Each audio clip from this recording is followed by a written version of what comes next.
Hello friends, welcome to An Academy. This is me, Dr. Siddharth Arora. This is part 2 of the series that I have launched for you. Now this is a series which talks about all important topics. See, 25th of January ho chuka hai as the day on which I am making this video. You are very close, in fact dangerously close to this so-called toughest exam in the world, that is the civil service examination. क्या तुम्हारी पढ़ाई हो चुकी है? ईमानदारी से तुम इस सवाल का जवाब दे सकते हो। क्या सच में तुम्हारा रिवीजन हो चुका है? क्या सच में तुम्हें कॉन्फिडेंस आ रहा है? I don't think that this should be, अगर ऑनेस्टली ईमानदारी से तुम जवाब दोगे तो तुम्हारा प्रैक्टिकली 99% लोगों का जवाब नहीं होना चाहिए। At least that is what I would expect, एक ईमानदार जवाब तुम सब में से। बट वरी नॉट, चिंता मत करो। Hold my hand, at least in the subject of polity मैं तुम्हें कुछ बहुत इंपॉर्टेंट टॉपिक्स इन्हीं YouTube वीडियोस पे आपके लिए करवा दूंगा। और साथ में अगर तुम और ज्यादा डिटेल में चाहते हो तो भी चिंता मत करना, we have some very good offers for you also. अगर तुम वो चाहते हो तो तुम उनको भी यूज कर सकते हो। We have a prelims 2025 crash course. तुम मानोगे नहीं, इसका प्राइस सिर्फ 11,999 रखा गया है, विच इज अ स्टील। मतलब इससे सस्ता और क्या होगा। आपको सिर्फ मेरा कोड यूज करना है SIDLIVE, SIDLIVE। और कमाल की बात है कि अगर तुमने प्रीलिम्स 2025 क्रैक कर दिया तो यूपीएससी 2025 का मेंस कोर्स इसके साथ फ्री हो जाएगा। मतलब इसको कहते हैं एक पंथ दो काज, इनफैक्ट मेनी काज, बहुत सारे काज हो सकते हैं।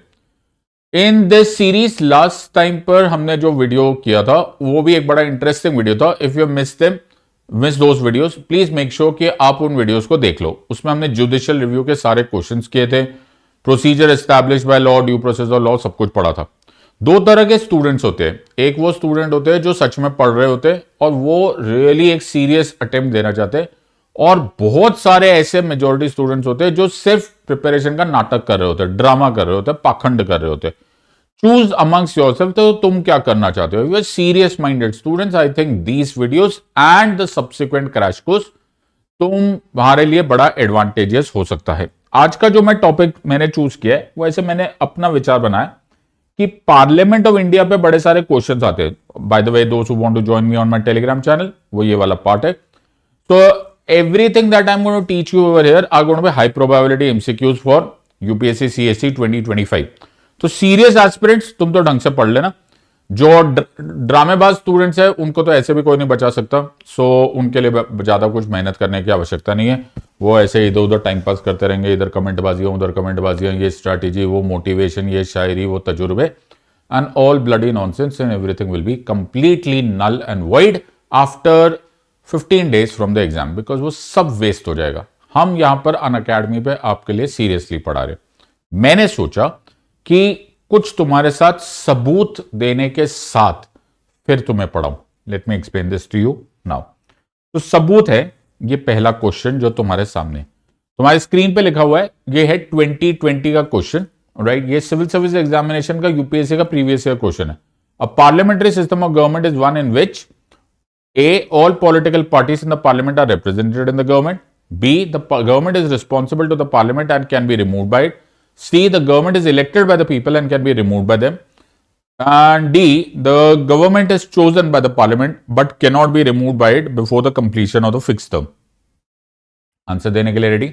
ABCD तुम्हारे पास है 60 seconds. पढ़ा तो लो। अरे पहले आंसर तो दे दो मेरा बच्चा, प्रीवियस ईयर क्वेश्चन है। तो इसका आंसर क्या होगा? You have 60 seconds, hurry up. तो अभी मैंने पढ़ाना भी नहीं स्टार्ट किया, लेकिन मैंने सोचा पहले सबूत दे दूं।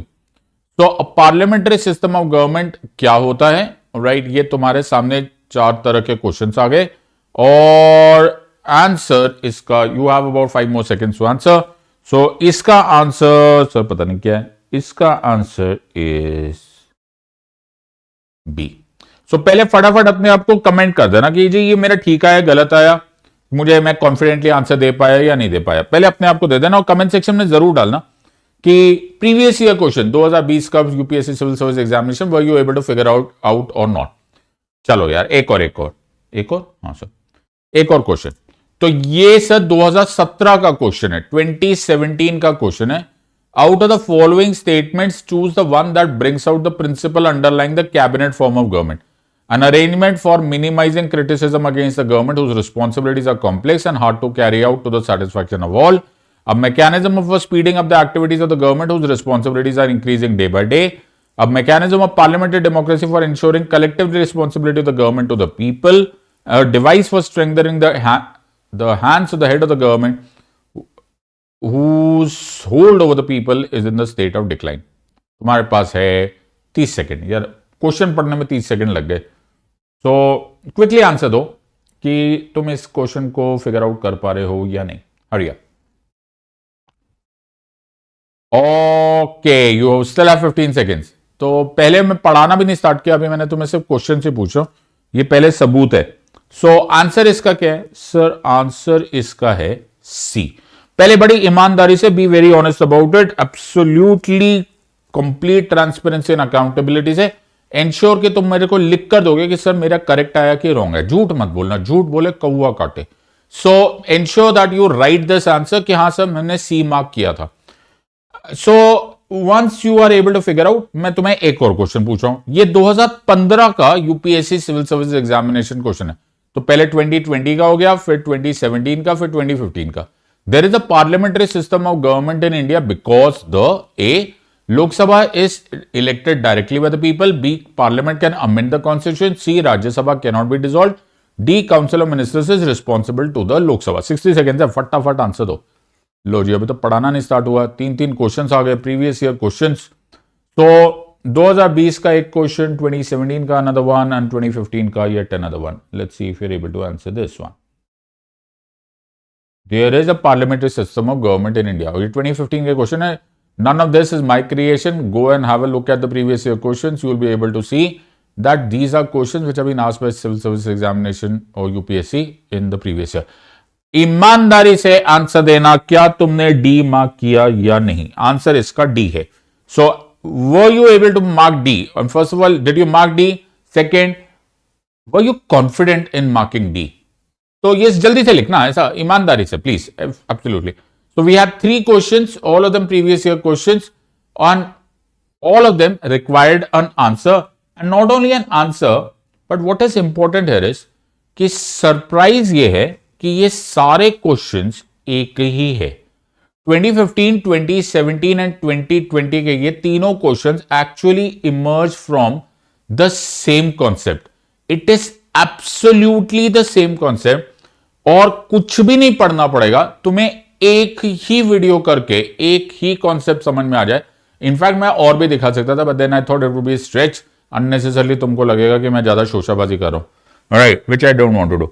सो 2015, 2017, 2020 ऐसे ही अगर गिनते चले जाए, state public service commission, all of them come from one word, and that word is, और दैट मंत्र और that formula is coming from one formula.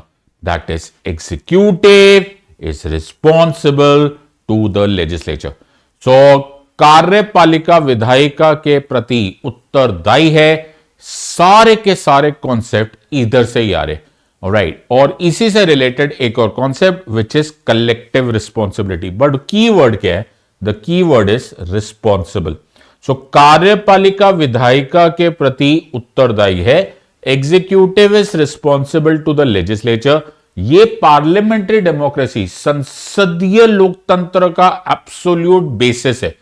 तुम्हें पढ़ाने वाले इंटेलिजेंट मिल जाए तो वो तुमको कॉन्सेप्ट बेस्ड समझाएंगे, फॉर्मूला बेस्ड समझाएंगे, अनलाइक कि तुम इधर उधर से रटते हुए चले जाओ. हैविंग सेड सो, बहुत हो गई बातें. Let's try and figure out these answers once more, but इस टाइम पहले मैं तुमको पढ़ा देता हूं. So let's have a look at everything and let me teach you the entire thing. So story start होती है इलेक्शन से. तो सबसे इंपॉर्टेंट है कि हम लोग एक डेमोक्रेसी है, लोकतंत्र, जनतंत्र, यू नो. तो डेमोक्रेसी होती क्या है? डेमोक्रेसी को बहुत ही अच्छे तरह से इब्राहिम लिंकन ने डिस्क्राइब किया था इन सो मेनी वर्ड्स, बड़ा अच्छे तरह से समझा दिया था. Government is by the people, of the people, for the people. अगर तुम जरा भी सीरियस माइंडेड होंगे तो सिर्फ गर्दन हिलाते हुए ऐसा ऐसा मेरा वीडियो नहीं देख रहे होंगे. तुम्हारे पास एक कागज होगा, एक पेन होगा, और you will be jotting down some important points. तो सिर्फ ऐसा कंबल ओढ़ के वीडियो देखने की आदतें बंद कर दो. बहुत जल्दी ये एग्जाम का रिजल्ट आ जाएगा, पहले तो एग्जाम हो जाएगी, फिर रिजल्ट आ जाएगा, फिर तुम आलू गोभी खरीदते हुए रह जाओगे। Might as well give it a shot. तो एक पेपर लो, कागज लो, तुम्हें एक सब्जेक्ट एक्सपर्ट पढ़ा रहा है, पढ़ लो।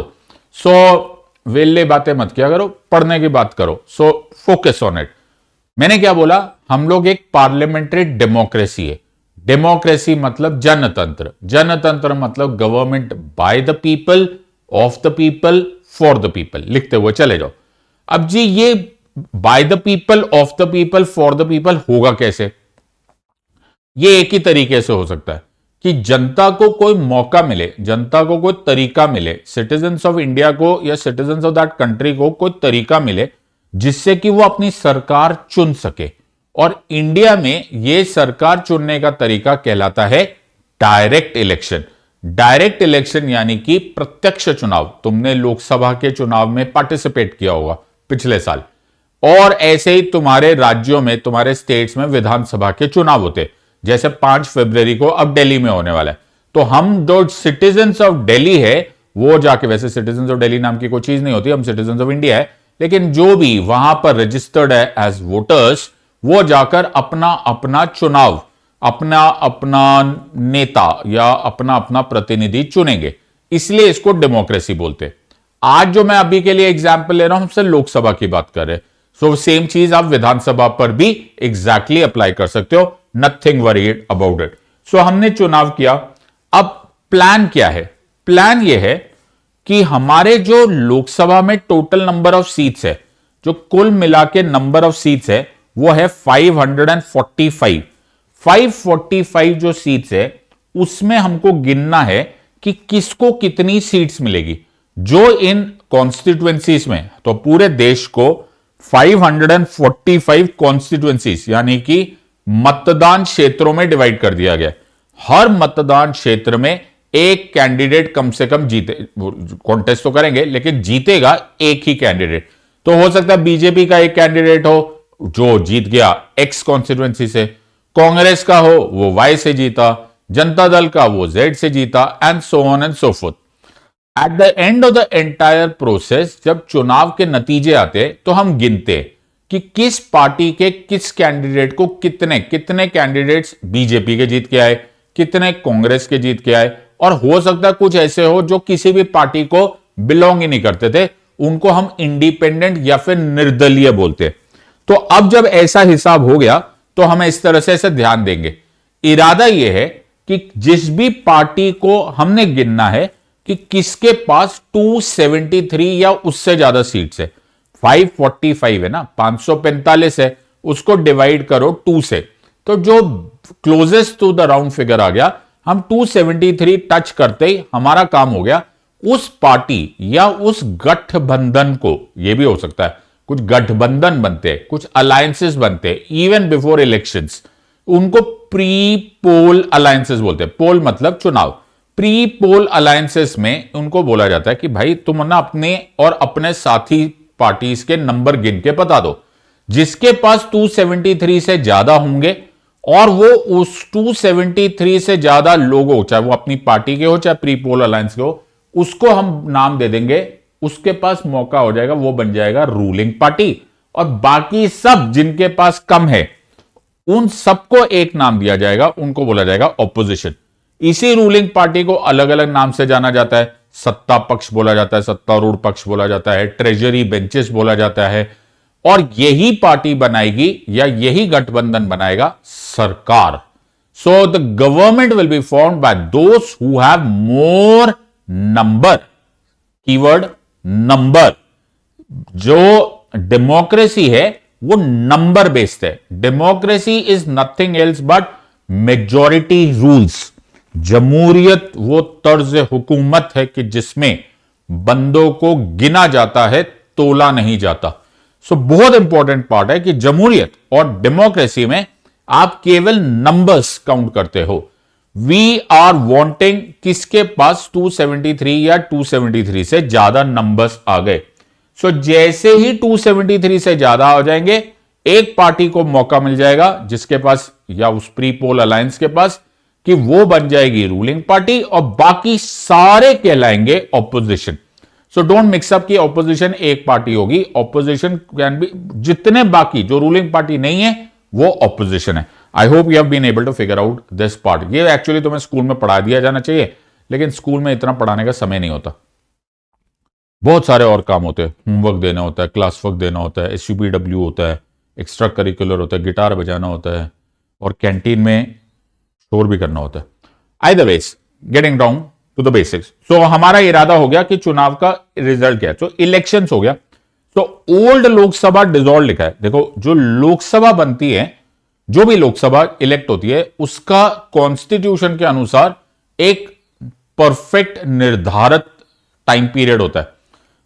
मोर देन 5 years इन यूजुअल टाइम लोकसभा नहीं चल सकता। तो first day of the meeting से शुरू करते हैं। कहां से स्टार्ट करते हैं?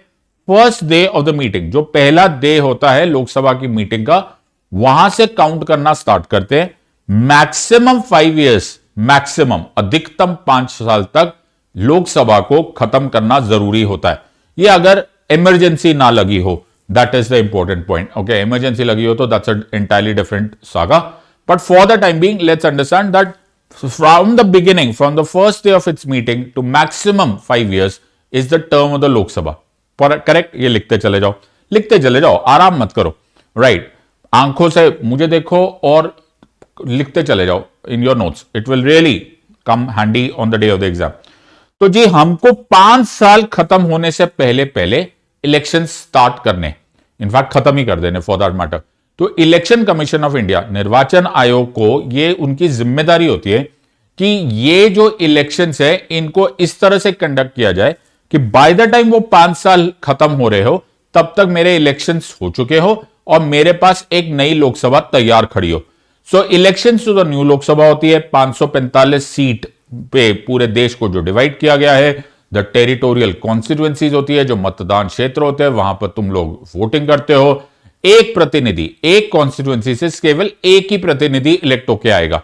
सो जिसको भी मैक्सिमम वोट्स मिलेंगे वो जाएगा और वो उसका रिप्रेजेंटेटिव बनेगा, तो वहां के लोगों का प्रतिनिधि बन जाएगा एक, फिर दूसरा, and so on and so fourth. Now फिर मैं नंबर्स काउंट करने वाली कहानी मैं तुम्हें ऑलरेडी बता चुका हूं। फिर क्या होगा? तो डायरेक्ट इलेक्शंस हो गए कॉन्स्टिट्यूएंसीज में। प्लीज याद रखना, हमारे देश में इनडायरेक्ट इलेक्शन से नहीं, डायरेक्ट इलेक्शन से लोकसभा एज वेल एज विधानसभा चुनी जाती है। सो हमारे जो एक्चुअली सरकार बन रही है वो गवर्नमेंट डायरेक्ट डेमोक्रेसी से बन रही है। That is the entire context. मैं लोकसभा और विधानसभा की बात कर रहा हूं, राज्यसभा को मिक्स मत करना। अब एक हाइपोथेटिकल सिचुएशन में आ जाओ। हाइपोथेटिकल सिचुएशन यहां पर यह है कि मान के चलो कि एक पार्टी है, उसके 273 अपने ही जोर पे आ गए जी, अपने दम पर आ गए, 273 आ गए। अब मेरी बात बिल्कुल ध्यान से सुनना, अभी के लिए मैं एग्जांपल ऐसे ले रहा हूं। ओके, सपोज बीजेपी के 273 आ गए या 273 से ज्यादा आ गए। अब मेरी बात ध्यान सुनो। तो there is a difference between BJP and BJP parliamentary party. क्या बोल रहे हो? सुनो, मैंने क्या बोला? There is a difference between BJP और बीजेपी पार्लियामेंट्री पार्टी। संसदीय दल और बीजेपी में जमीन आसमान का फर्क है। Let me explain this to you. तो बीजेपी में तो हजारों नेता हैं और लाखों वहां के कार्यकर्ता है, लेकिन हर वो मेंबर जो बीजेपी को बिलोंग करता था, लेकिन आज वो लोकसभा में जीत के आया हुआ है। तो सब जीत के कितने आए हुए? जी जीत के आए 273। ये जो 273 लोग हैं या फिर उससे भी ज्यादा जो भी जीत कर आए, वो कहलाता है बीजेपी का संसदीय दल या फिर बीजेपी की पार्लियामेंट्री पार्टी। तो फॉर द टाइम बिंग में ये पूरे बीजेपी जो लाखों लोग हैं इनको बाजू करो, बच्चों तुम लोग हटो भाई, हम इनसे बात करें द बीजेपी पार्लियामेंट्री पार्टी के जो जीते हुए कैंडिडेट्स थे। बीजेपी के जो कैंडिडेट्स है वो अपने आप में से, और ये बीजेपी के साथ साथ एनडीए भी हो सकता है। क्यों? क्योंकि नेशनल डेमोक्रेटिक अलायंस, अब बीजेपी के साथ इलेक्शन से पहले कुछ लोगों ने गठबंधन कर लिया था। बोला बीजेपी जहां तुम जाओगे ना भाई वहां हम खड़े हैं। बोले ठीक है जी, तो हम बन जाएंगे एनडीए। ऐसे ही कुछ लोग कांग्रेस के साथ पहले से खड़े हैं, उनको बोला जाता है यूपीए। तो वो होता है चुनाव पूर्व गठबंधन, प्री पोल अलायंस। अब ये जो जीत के आ गए ना, अब ये अपना एक नेता डिसाइड करेंगे। कौन? पूरा बीजेपी नहीं, ये जो पार्लियामेंट्री पार्टी है, तो बीजेपी की पार्लियामेंट्री पार्टी बोलेगी कि हम एक निर्णय लेते हैं, हम फैसला लेते हैं कि मोदी जी हमारे लीडर होंगे। किसके? बीजेपी पार्लियामेंट्री पार्टी के। ऐसे ही कांग्रेस वाले बोल सकते हैं कि राहुल गांधी हमारे नेता होंगे। ठीक है जी। इस तरह से हर एक पार्लियामेंट्री पार्टी या संसदीय दल अपना अपना एक लीडर नियुक्त कर लेता है। अब जो वो लीडर है, यह फैसला करेगा कि उसके बाकी लोग यस बोलने वाले, वोट में सपोर्ट करने वाले हैं या वोट के अगेंस्ट जाने वाले। तो एक नेता हो गया। अब काउंट किया जाएगा कि कौन से गठबंधन के पास या कौन सी पार्टी के पास, पहले कंडीशन, ये कंडीशन नंबर 1 है, हो सकता है कि बीजेपी के पास अपने दम पर ही 273 से ज्यादा सीट्स आ जाए, या फिर एनडीए के पास अपने दम पर ही, अपने मिला मिलू के ऑब्वियसली 273 से ज्यादा आ गए। फिर तो कोई टेंशन ही नहीं है ना भाई। क्यों? क्योंकि मेरा तो काम हो गया, मेरे पास तो बहुमत आ गया, तब मेरे को कोई प्रॉब्लम नहीं है। सो मुझे द लीडर को अब पक्का मालूम है कि हमारे पास या तो बीजेपी के पास या फिर बीजेपी के साथ मिले हुए पार्टीज यानी कि एनडीए के पास 273 सीट्स है। लेकिन कभी कभी ऐसा नहीं होता। कभी कभी बीजेपी के पास अकेला भी या फिर इवन एनडीए के पास 273 ना हो। भगवान ना करे ऐसा कोई दिन आए, क्योंकि ये बड़ा खतरनाक सिचुएशन होता है। लेकिन 1990s में ऐसा बड़ा कॉमनली हो जाता था कि पूरा का पूरी पार्टी और पूरा का पूरा गठबंधन के भी नंबर्स गिन लो भाई, 273 ना टच कर रहे। तो एक और कॉन्सेप्ट होता है, उसको बोलते हैं सिंगल लार्जेस्ट पार्टी या फिर single largest pre poll alliance. अब फिर से देखते हैं। तो मान के चलो कि ये बीजेपी और एनडीए की कहानी छोड़ दो, मान के चलो पार्टी का नाम है एक्स। एक पार्टी को मिला 250 सीट्स, दूसरी पार्टी को मिले 240 सीट्स, और गठबंधन के भी मिला लो, सब कुछ भी मिला लो, तो भी इनके पास किसी के पास 273 नहीं हो रहे। तो हमारी सिचुएशन हो गई कि एक पार्टी के पास 250 सीट्स है, एक पार्टी के पास 240 सीट है। अब बाकी बचे हुए जितने भी 55 लोग हैं, अब हमें नहीं पता ये कहां जाकर ऊंट किस करवट बैठने वाला है। तो मेरे लिए एक और सिचुएशन हो गई। तो अब मेरे पास 3 पॉसिबल कॉम्बिनेशन है। एक कॉम्बिनेशन है कि एक पार्टी या प्री पोल अलायंस को 273 से ज्यादा मिल रहे, फिर तो बिंदास, कोई टेंशन ही नहीं। टेंशन वाला माहौल यह है कि किसी भी पार्टी या किसी भी प्री पोल अलायंस को ऐसी सिचुएशन ही नहीं है कि वो मिल मिला के भी उनके 273 टच करे। तो ऐसी जगह पे हम उनको क्लासिफाई करते हैं, उनका नाम बोलते हैं सिंगल लार्जेस्ट पार्टी और single largest pre poll alliance. अब यहां पर पॉइंट है, राष्ट्रपति जी के पास पहली कंडीशन में कोई चॉइस नहीं है। मतलब पहली कंडीशन में जब किसी पार्टी या प्री पोल अलायंस के पास पहले से 273 है, तो राष्ट्रपति जी के लिए वर्ड यूज किया है शैल। क्या वर्ड है? शैल। मतलब उसमें कोई इफ्स एंड बट्स नहीं है।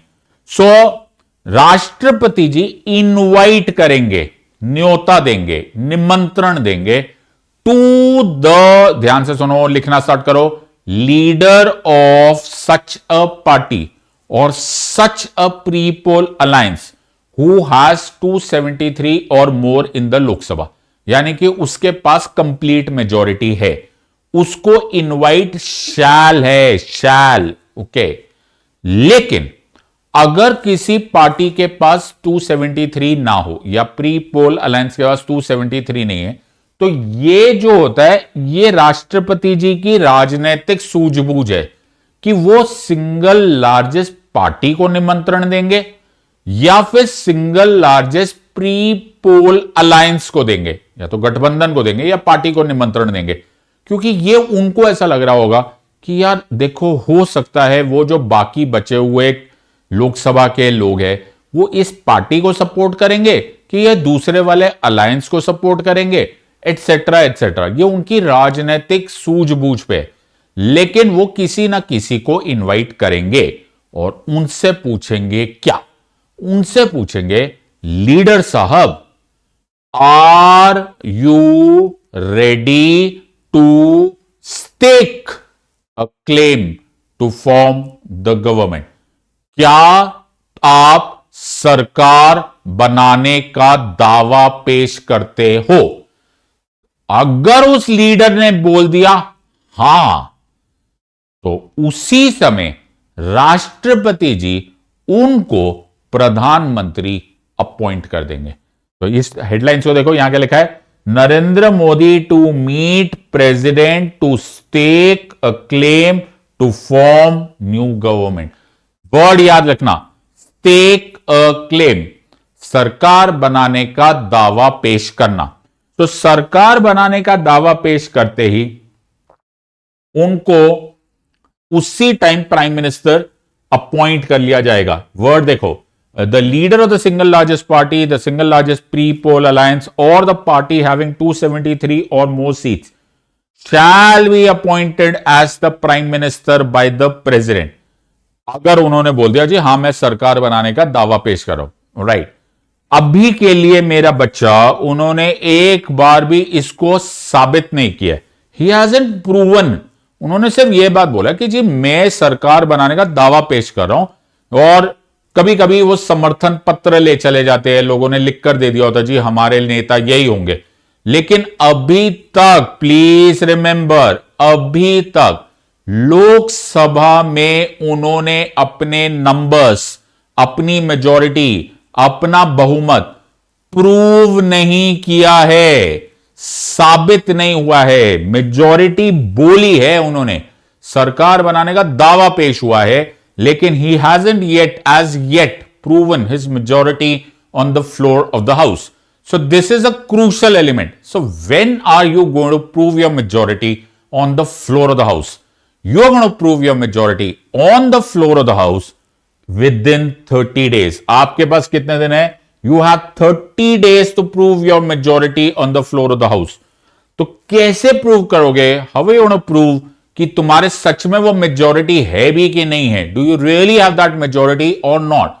उसके लिए एक तरीका होता है और उसको बोला जाता है द कॉन्फिडेंस मोशन। उसको क्या बोलते हैं? उसको बोलते हैं कॉन्फिडेंस मोशन। सो कॉन्फिडेंस मोशन, जिसको नॉर्मली हम लोग बोला जाता है द विश्वास प्रस्ताव। यह विश्वास प्रस्ताव जिस दिन तुम्हें अपॉइंट किया जाएगा as the prime minister of India, उस दिन से आपके पास 30 डेज है टू प्रूव योर मेजॉरिटी। तो आप जाओगे, ध्यान से सुनते जाना, आप जाओगे लोकसभा में।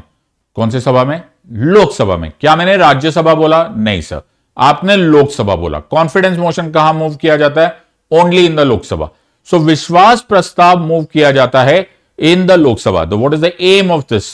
द एम ऑफ द विश्वास प्रस्ताव, द कॉन्फिडेंस मोशन इज कि आप ये बात पूछते हैं, those in my favour say yes and those against say no. अगर those who are in your favour are 273 और मोर, कंग्रेचुलेशंस, तुमने जो दावा किया था वो एकदम सही था, and you shall continue in the government, and in such a contingency that you do not have the majority on the floor of the house, you are not able to prove your majority on the floor of the house, in that case you are in trouble, because आपने जो सरकार बनाने का दावा पेश किया था, you are not able to carry it in the house, आप उसको साबित नहीं कर पाए। Please go to the president house और रिजाइन कर दो। आपको इस्तीफा देना पड़ेगा, बिकॉज आपने जो सरकार बनाने का दावा किया था, you don't have the numbers to be carried in the Lok Sabha. I hope मैं तुम्हें समझा पाया। तो नंबर्स कॉन्फिडेंस मोशन में या विश्वास प्रस्ताव में साबित करने का टाइम है। लेकिन नाउ द क्वेश्चन कम्स कि जो कॉन्फिडेंस की बात हो रही है, जिस बहुमत की बात हो रही है, वो बहुमत किसके फेवर में है? क्या वो केवल प्रधानमंत्री हैं? नो, हमने वर्ड यूज किया है गवर्नमेंट। वर्ड क्या यूज किया हमने? सरकार। तो सरकार क्या होती है? सरकार वो होती है, प्राइम मिनिस्टर अपॉइंट हो गए, लेकिन प्राइम मिनिस्टर साहब अब परामर्श देते हैं, एडवाइस देते हैं प्रेसिडेंट साहब को, और प्रेसिडेंट साहब बाकी यूनियन काउंसिल ऑफ मिनिस्टर्स, बाकी मेंबर्स ऑफ द केंद्रीय मंत्रिमंडल को भी अपॉइंट करते। लेकिन इसको एक्चुअली लाल में लिखना चाहिए था, only on the advice of the prime minister. Word समझो थोड़ा सा, just go back a few notches and then you will understand this. So what did I say? I said पहले प्राइम मिनिस्टर अपॉइंट हो गए. Prime minister क्यों appoint हुए? Prime minister केवल इसलिए अपॉइंट हो गए क्योंकि उन्होंने बोला जी मैं सरकार बनाने का दावा पेश करता हूं. I stake my claim to form the government. That's it. President ने अपॉइंट कर दिया, उनको ओथ दिला दी, शपथ दिला दी. अब केवल prime minister is not the sarkar. Prime minister is not the only part of the sarkar. Prime minister को एक टीम चाहिए and that team is called as केंद्रीय मंत्रिमंडल. Article 74 of the Constitution says there shall be a council of ministers with the prime minister at its head to aid and advise the president in the discharge of his function. तो पहले तो council of ministers है ना. हाँ, उसमें prime minister सबसे ज्यादा important है. एब्सोल्युटली, इसमें कोई डाउट नहीं है. Prime minister is most important, right. There is no ifs and buts about it. So prime minister जो है वो इस केंद्रीय मंत्रिमंडल के कैप्टन है, इसलिए उनको बोला जाता है primus inter pares, first among equals. तो वो सबसे इंपॉर्टेंट पार्ट है उसके, इसमें कोई डाउट नहीं. There is no ifs and buts about it. In fact prime minister साहब की तारीफ में और बहुत सारे शब्द बोले गए. उनको कैप्टन ऑफ द शिप बोलते हैं. कैप्टन ऑफ द शिप कितनी बड़ी बात है. तो शिप में बहुत सारे सेलर्स हो सकते हैं, उनको आप समझो केंद्रीय मंत्रिमंडल के मेंबर्स, लेकिन the captain of the ship is the prime minister. The moon amongst the stars, बाप रे. इनफैक्ट जो पूरा का पूरा वेस्टमिनिस्टर पार्लियामेंट्री डेमोक्रेसी मॉडल है, उसको मेनी अ टाइम्स सरकास्टिकली बोला ही जाता है prime ministerial form of government. इतनी बड़ी बात है कि वो एक्चुअली प्राइम मिनिस्टर को सबसे पावरफुल ऑफिस माना जाता है. इतनी तारीफ में अगर तुम्हें मालूम है तो एक्चुअली जो कैबिनेट है, that is the prime minister the cabinet, उसको न्यूक्लियस ऑफ पावर माना जाता है. क्या वर्ड्स है यार. The nucleus of power in the Westminster form of government. हमारा जो पार्लियामेंट्री ढांचा है, जो संसदीय ढांचा है, उसको इंग्लैंड से लिया गया था. इंग्लैंड का जो मॉडल है उसको वेस्टमिनिस्टर मॉडल ऑफ गवर्नमेंट बोला जाता है. वेस्टमिनिस्टर मॉडल ऑफ गवर्नमेंट में जो प्राइम मिनिस्टर और कैबिनेट है, एक्चुअली जो डायरेक्ट कोर एब्सोल्युटली पावर, शक्ति, जो डिसीजन मेकिंग पावर है, that lies with the prime minister and the cabinet. So the prime minister and the cabinet becomes the nucleus of power. So इसमें of course captain is the prime minister. Having said so, does not take anything away from the power of Union Council of Ministers. They are equally important. So let's go back to that confidence motion. ज्यादा जरूरी वो था. So confidence motion में हमने बोला कि those in my favor say yes, those against say no. बराबर sir. तो जो yes and no है वो किसके फेवर में है या किसके अगेंस्ट है? वो केवल प्राइम मिनिस्टर के लिए नहीं है, वो prime minister plus the union council of ministers है.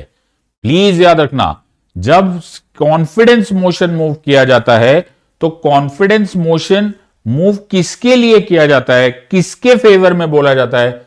तो हम बोलेंगे इफ आई, अगर मैं ये बात बोलता हूं कि आई फेवर द कॉन्फिडेंस मोशन, मैं आइस यस चिल्ला रहा हूं, तो मैं किसके फेवर में चिल्ला रहा हूं? सिर्फ प्राइम मिनिस्टर नहीं, सिर्फ कोई मंत्री नहीं, पूरी team, prime minister plus the union council of ministers, ये पूरी टीम या तो जीतेगी या ये पूरी टीम हारेगी. तो पूरी टीम में क्या होगा? तो यूनियन काउंसिल ऑफ मिनिस्टर्स में आपके पास होंगे प्राइम मिनिस्टर साहब, फिर उनके करीबी जो सीनियर मोस्ट मिनिस्टर्स होते हैं जिनको कैबिनेट मिनिस्टर्स बोला जाता है, फिर और थोड़े से उनसे दूर लेकिन फिर भी काफी सीनियर मिनिस्टर्स होते हैं जिसे राज्य मंत्री या minister of state independent charge, स्वतंत्र प्रभार जिन्हें बोला जाता है, और एक और ग्रुप ऑफ मिनिस्टर्स जिनको मिनिस्टर ऑफ स्टेट बोला जाता है, जो कि राज्य मंत्री होते हैं, जो स्वतंत्र प्रभार नहीं लिखा होता. This entire team is union council of minister. वैसे डेप्यूटी मिनिस्टर्स भी होते हैं विच आर जूनियर मिनिस्टर्स, लेकिन अगर हम इस पूरे के पूरे को देखेंगे तो prime minister plus the union council of ministers. जीते तो कौन जीता? जीते तो union council of ministers plus prime minister जीता. और हारे तो कौन हारा? हारे तो union council of ministers plus prime minister हारे. अलग अलग ना कोई जीतेगा, अलग अलग ना कोई हारेगा. तो अगर ये जीते हैं तो सब साथ में जीतेंगे, और अगर ये हारे हैं तो सब साथ में हारेंगे। सो इसको बोलते हैं कलेक्टिव रिस्पॉन्सिबिलिटी। क्या बोलते हैं इसको? इसको बोलते हैं कलेक्टिव रिस्पॉन्सिबिलिटी। आर्टिकल 75 अगर तुम खोल गए, open the constitution if you have one, and if you don't have one तो थोड़ा पैसा खर्चा करो, एक कॉन्स्टिट्यूशन खरीद के ले आओ, बेयर एक्ट। और अगर वो भी नहीं खरीद सकते हो तो might as well PDF download कर लो, बड़े फ्री में मिल जाते हैं, यू माइट एज वेल। इसमें आर्टिकल 75 सब क्लॉज 3 देखना, यहां लिखा है council of ministers shall be collectively responsible to the Lok Sabha.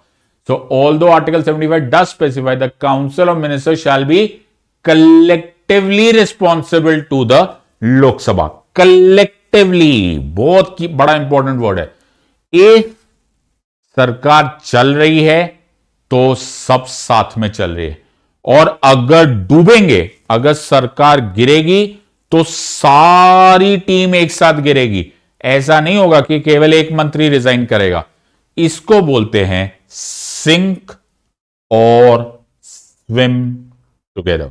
लिखो इसको बोलते हैं सिंक और स्विम टुगेदर। सो सारा खेल हमारा यहां पर है कि अगर सरकार चल रही है इसका मतलब है सबकी साथ में चल रही है, और अगर डूबेगी तो पूरी सरकार एक साथ रिजाइन करेगी और एक साथ फेल होगी। अब इस बात को ध्यान से देखना बड़ा जरूरी है कि सरकार चलेगी कब तक? सरकार चलेगी तब तक जब तक as a whole, as a team इनके पास बहुमत है इन द लोकसभा। जब तक इनके पास बहुमत है इन द लोकसभा तब तक ये सब साथ में चलेंगे, और जैसे ही इनका बहुमत उड़ा तो उसी टाइम ये सबके सब एक साथ डूबेंगे। So the entire concept is based upon keyword collective responsibility, written where article 75 sub clause 3, explained very beautifully, think और स्विम टुगेदर।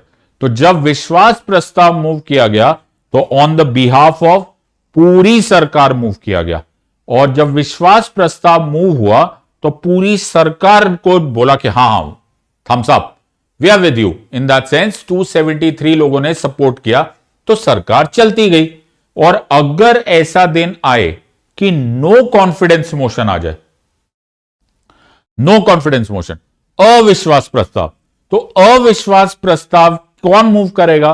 अविश्वास प्रस्ताव मूव करेगा ऑपोजिशन, विपक्ष। वो क्या बोलेगा?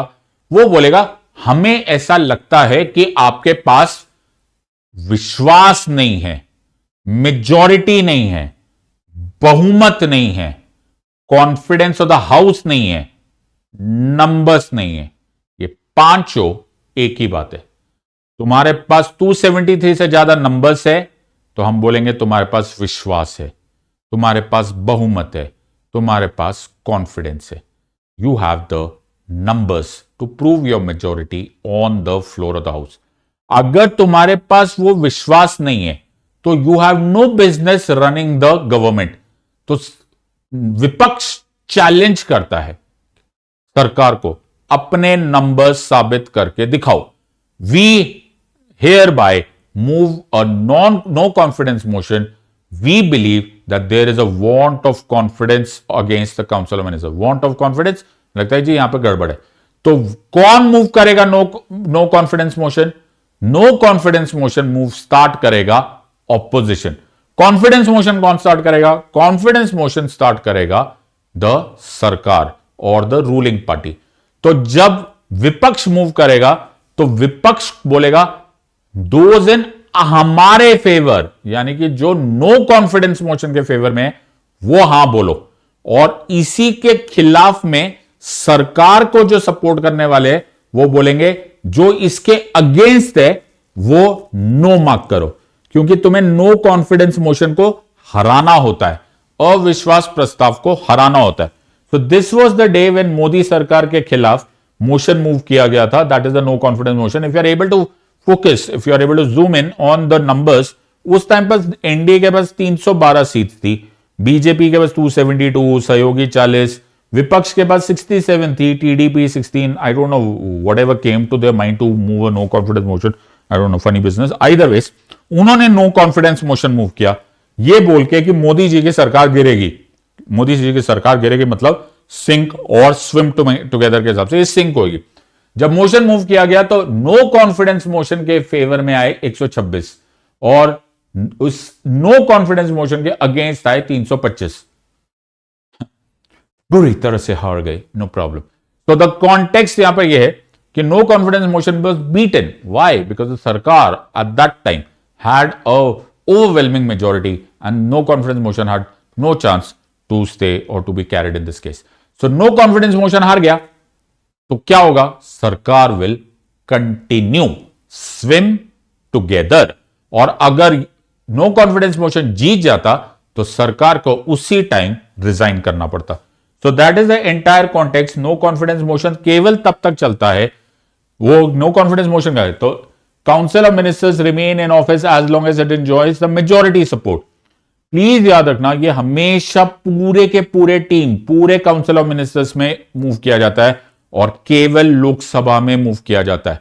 तो उसी तरह से याद रखना, कॉन्फिडेंस मोशन में पूरी की पूरी सरकार के फेवर में होता है और या फिर पूरी सरकार एक साथ मूव करती है इन द लोकसभा, वो भी केवल लोकसभा में होता है, ये भी केवल लोकसभा में होता है।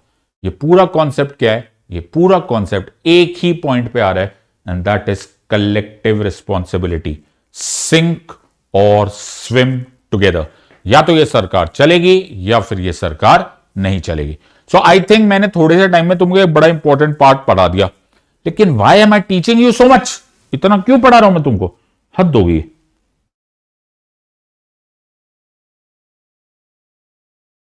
फिर से जो हमने इस वीडियो के स्टार्टिंग में क्वेश्चंस किए थे, let's focus on this again. 2020 में यूपीएससी ने क्वेश्चन पूछा, a parliamentary system of government is one in which, अब ध्यान से पढ़ेंगे। Choice number A, all political parties in the parliament are represented in the government, the government is responsible to the parliament and can be removed by it. The government is elected by the people and can be removed by them. The government is chosen by the parliament but cannot be removed by it. मैंने अभी अभी तुम्हें क्या बताया कि अगर लोकसभा में तुम्हारे पास नंबर्स नहीं है, you will not be continuing in this. Executive is responsible to the legislature. सरकार यानी कि जो कार्यपालिका है वो विधायिका के प्रति उत्तरदायी होती है, और जब सरकार गिरेगी तो पूरी गिरेगी। और कौन गिराएगा? Sir parliament गिराएगा। ये 2020 का क्वेश्चन था। अगला क्वेश्चन, अब आप दिमाग लगा के खुद ही आंसर देना। Out of the following statements choose the one that brings out the principle underlying the cabinet form of government, an arrangement for minimizing criticism against the government whose responsibilities are complex and hard to carry out to the satisfaction of all. इतने सारे words है, I don't believe it. A mechanism for speeding up the activities of the government whose responsibilities are increasing, a mechanism of parliamentary democracy for ensuring collective responsibility of the government to the people. अरे sir हमको तो देखने का भी दिल नहीं कर रहा. You don't want to have a look, you just have to focus on these words and voila, you have the answer right in front. पढ़ने वाला होना चाहिए, पढ़ाने वाला होना चाहिए. You need a subject expert to teach. तो out of this so many voluminous words, ये पूरा क्वेश्चन को अगर कॉपी कर लेंगे तो 150 वर्ड्स का तो क्वेश्चन ही बन गया. All you needed was to scan and find out the word responsibility. जहां भी तुम्हें रिस्पॉन्सिबिलिटीज दिख जाएगा, collective responsibility, executive is responsible to the legislature, you don't have to think twice. So एक आखिरी क्वेश्चन जो तुम्हारे टेस्ट के लिए जैसे ही होगा, I will give you 60 seconds, quickly answer दो ताकि तुम्हें थोड़ा बहुत कॉन्फिडेंस बिल्डअप हो जाए. There is a parliamentary system of government in India because A. Lok Sabha is elected directly by the people. Parliament can amend the constitution. Rajya Sabha cannot be dissolved. Council of Ministers is responsible to the Lok Sabha. I am sure तुम भंगड़ा पा रहे होंगे. Sir bhangra पा लो. Tannu exam आ गई. Alright. So I hope you have clear this. तुम्हारे पास फिर भी मैं दे रहा हूं 40 seconds. आंसर दो ताकि you build your confidence. तुम्हें पता होना चाहिए कि 24 कैरेट रॉक सॉलिड प्रिपरेशन कैसा होता है और यूजलेस पढ़ाई कैसी होती है. Make that difference absolutely clear. तो देखा जाए तो ये सब चीजें अपने अपने तरीके से ठीक भी है, but that is not the core of parliamentary system of government. Parliamentary system of government is based on only on one line, and that is the Council of Ministers is collectively responsible. Executive is responsible to the Lok Sabha. ऐसे पढ़ते हैं मेरा बच्चा for this exam. Once you figure out a way of studying, then you are in a very good place to crack this exam. और वरना क्या है, तुम 4-5 साल 6 साल काटो और फिर फेल हो जाओ, फिर बोलो कि यूपीएससी बहुत टफ होता है। Doesn't help you in any way, which ways. Make sure कि तुम अगर पढ़ना चाहते हो, तुम्हें मजा आया तो जरा कमेंट सेक्शन में आंसर कर देना, ढंग से पढ़ना स्टार्ट कर दो। और अगर you want to become a part of our team, then prelims 2025 crash course is already launched, और rather it will launch on 28th of January, only merely for 11,999 आपको ये पूरा अपॉर्चुनिटी मिल जाएगा। यूपीएससी 2025 मेंस कोर्स फ्री होगा। मेरा code है SIDLIVE SIDLIVE, you will get an immediate discount. Don't forget to utilize that. So I hope you have enjoyed this. लोगों को बताओ कैसे पढ़ना होता है, दिखाओ उनको ये video, share it amongst your friends and enemies, and I'll see you next time. In the words of Unacademy, let's crack it. Until next time, God bless, thank you and Jai Hind.